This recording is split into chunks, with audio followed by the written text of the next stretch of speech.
siklus kehidupan yang lebih teratur. Itu rupanya berlaku kepada diri kami maupun banyak orang.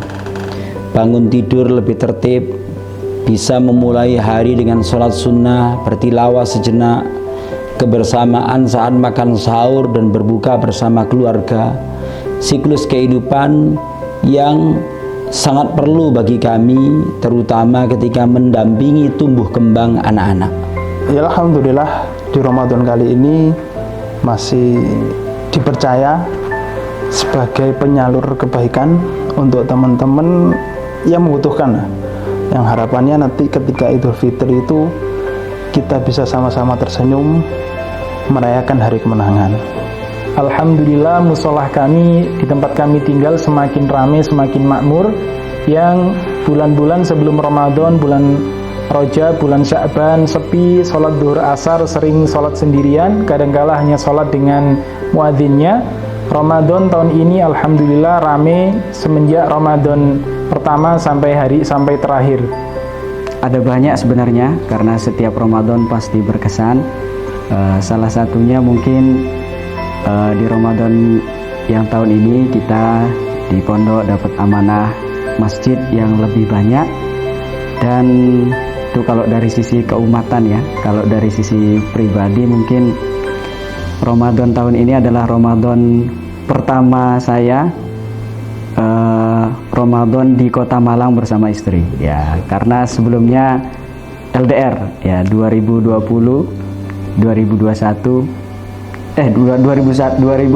sama 2022 itu Ramadan dengan kondisi LDR ya. Di Ramadan tahun ini yang paling berkesan, yang pertama saya diberikan kesehatan oleh Allah sehingga bisa beribadah dengan baik. Yang kedua, saya bisa menunaikan tugas sholat tarawih bersama keluarga, dan itu membuat mereka bahagia, terutama yang uti saya yang sudah berumur 70 tahun ke atas. Namun para jamaah mesti memuji beliau, ibu kok bisa mengikuti gerakan imam dengan baik padahal sudah sepuh. Dan beliau paling senang ketika diajak berkeliling ke masjid-masjid Allah di sholat tarawih. Kami bersama asatidz yang lainnya mendapatkan amanah baru untuk merintis lembaga pendidikan pesantren berbasis Al-Quran dan digital, yaitu Al-Firdaus Digital Islamic School. Di tahun ini saya sengaja tidak mengambil jadwal imam di luar jadwal geria tilawah. Karena itu atau hikmahnya adalah saya jadi banyak waktu untuk membersamai keluarga ketika buka bersama. Kemudian jadi ada waktu untuk keliling masjid, safari masjid, dan melihat kondisi-kondisi masjid di Malang tentunya. Dan diantaranya juga adalah saya jadi bisa banyak waktu untuk melakukan pengembangan diri di Ramadan tahun ini. Dan mungkin banyak yang lain, tapi nanti yang mungkin yang paling berkesan adalah itu karena bisa memaksimalkan waktu bersama keluarga di Ramadan tahun ini. Alhamdulillah saya diberi amanah yang sangat besar menurut saya, yang mana istimewa bagi saya, yang juga bertepatan di bulan yang istimewa juga, yang mana amanah itu membuat saya semakin bertawakal kepada Allah dan bertakwa juga kepada Allah.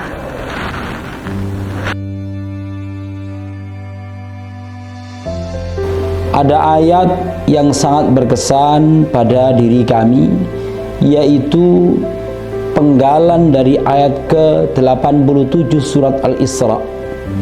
Inna fadlahu kana 'alaika kabira. Sesungguhnya karunia Dia, karunia Tuhanmu kepadamu teramat besar. Surat Al-Imran ayat 21, di frase akhir itu ada fabashirhum bi'adzabin alim. Maka berilah mereka kabar gembira dengan azab yang pedih. Ayat yang paling berkesan karena musola kami semakin ramai, maka kami teringat surat Yasin ayat yang ke-12. Allah berfirman, a'udzubillahi minasyaitonirrajim, inna nahnu nuhyil mauta. Sungguh kamilah yang menghidupkan orang-orang yang sudah mati.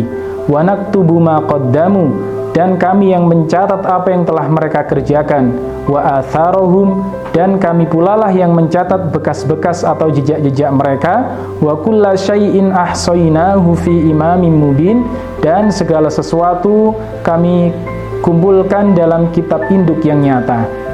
Untuk Ramadan kali ini, ayat yang paling berkesan bagi saya dan yang beberapa kali kami tadaburi adalah apa yang di surat Al-Furqan ayat 27, 28, 29, ayat yang bercerita sebenarnya tentang Uqbah bin Abi Mu'id, yang mana dia adalah pentolan kafir jahiliyah, bersahabat karib dengan juga pentolan kafir jahiliyah, yang dia sebenarnya masuk Islam, tapi gara-gara disuruh sama temannya, ya, kalau nggak mau murtad maka nggak ditemenin lagi, ya, maka dia kemudian murtad, naudzubillah min dzalik. Di rangkaian Al-Furqan 27, 28, 29 tersebut itu bercerita tentang Uqbah bin Abi Mu'id ini, yang mana dia kafir lagi, murtad lagi setelah beriman kepada Allah dan Rasulnya, dan dia menyesal, dan digambarkan di ayat tersebut menggigit kedua tangannya, menyesali apa yang telah dipilih atau jalan hidup yang dipilih pada saat hidup di dunia. Di dalam Al-Quran ada sebuah kisah Nabi Zakaria yang dia melihat keajaiban yang terjadi pada Maryam, maka dia pun berdoa kepada Allah meminta keajaiban. Allah berfirman di dalam surat Maryam ayat yang keempat, Bismillahirrahmanirrahim, Qala Rabbi inni wahanal 'azmu minni washta'ala ar-ra'su syaiba wa lam akum bidu'aika rabbi syaqiyya. Dia Zakaria berdoa, wahai Tuhanku, sungguh tulangku telah lemah, kepalaku telah dipenuhi uban, dan sekalipun aku belum pernah kecewa berdoa kepadamu, wahai Tuhanku. Ambil dari surah Al-Hujurat ayat 10, yang artinya sesungguhnya orang-orang mukmin itu adalah bersaudara, yaitu ikhwah. Maka ketika ada pertikaian, perselisihan, kerjasama dalam hal apapun, maka seharusnya diselesaikan dengan baik, diselesaikan bersama-sama, sehingga semua orang bisa lanjut untuk bertakwa kepada Allah dan termasuk orang-orang yang disayangi Allah Subhanahu wa Ta'ala. Di Quran surah Al-Hadid ayat 16 bagian awalnya, ini yang membuat saya tercambuk, yakni a'udzubillahi minasyaitonirrajim, alam ya'ni lilladzina amanu an takhsha'a qulubuhum li dzikrillah, al-ayah. Belum datangkah waktunya bagi orang-orang yang beriman untuk menundukkan hatinya, untuk mengkhusyukkan hatinya mengingat Allah. Di surat At-Talaq ayat 4, yang mana Allah berfirman, "Faman yattaqillaha yaj'al lahu min amrihi yusra." Dan barang siapa yang bertakwa kepada Allah, maka Allah mudahkan segala urusannya.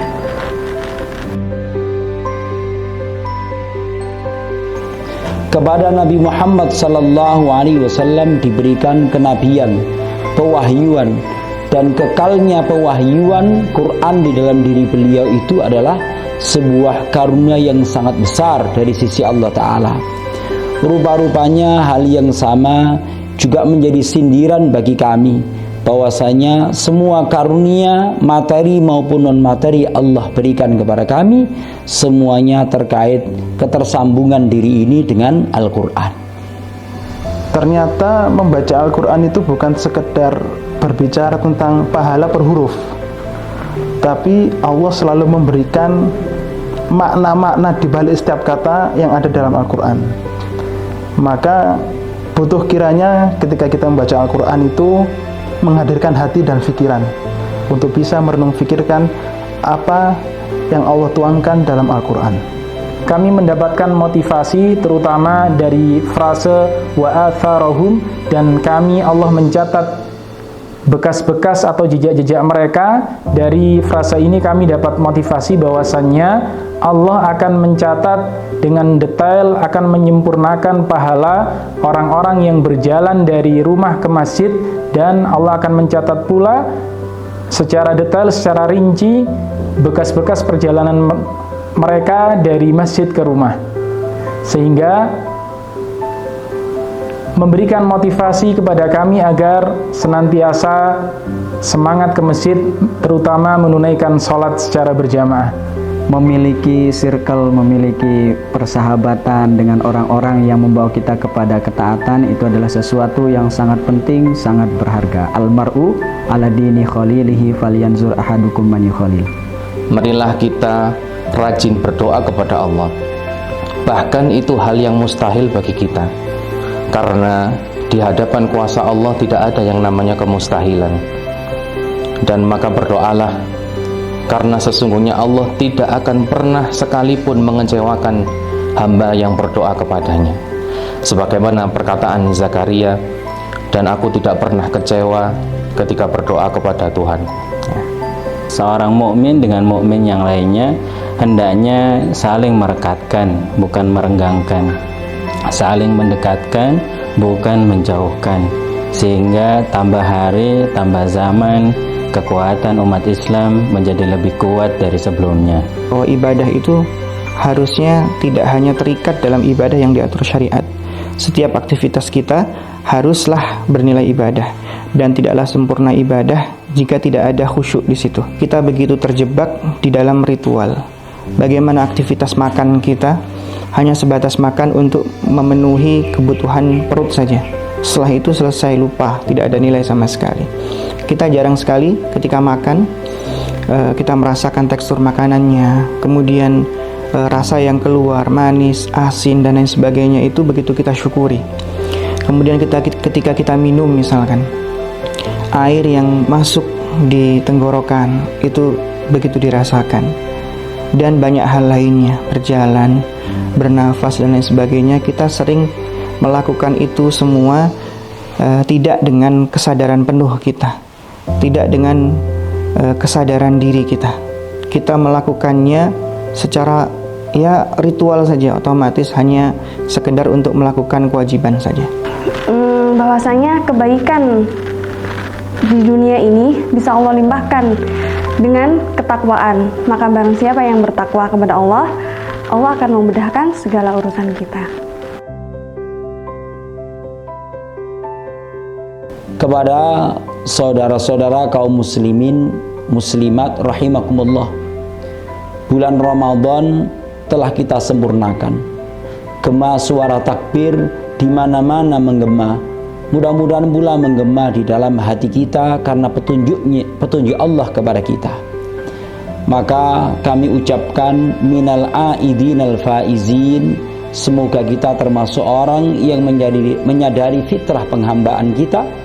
Kita mendapatkan ampunan dari Allah Subhanahu wa taala. Taqabbalallahu minna wa minkum. Semoga Allah menerima ketaatan kami dan Anda, dan mari kita rayakan dengan penuh kesyukuran. Selamat Hari Raya Idul Fitri 1 Syawal 1444 Hijriah. Taqabbalallahu minna wa minkum. Mudah-mudahan Allah Subhanahu wa taala menerima segala amal ibadah kita selama bulan Ramadan tahun ini, dan mudah-mudahan Allah Subhanahu wa taala memberikan pertolongan kepada kita agar kita tetap semangat dan istiqomah melangkahkan kaki-kaki kita ke masjid-masjid Allah.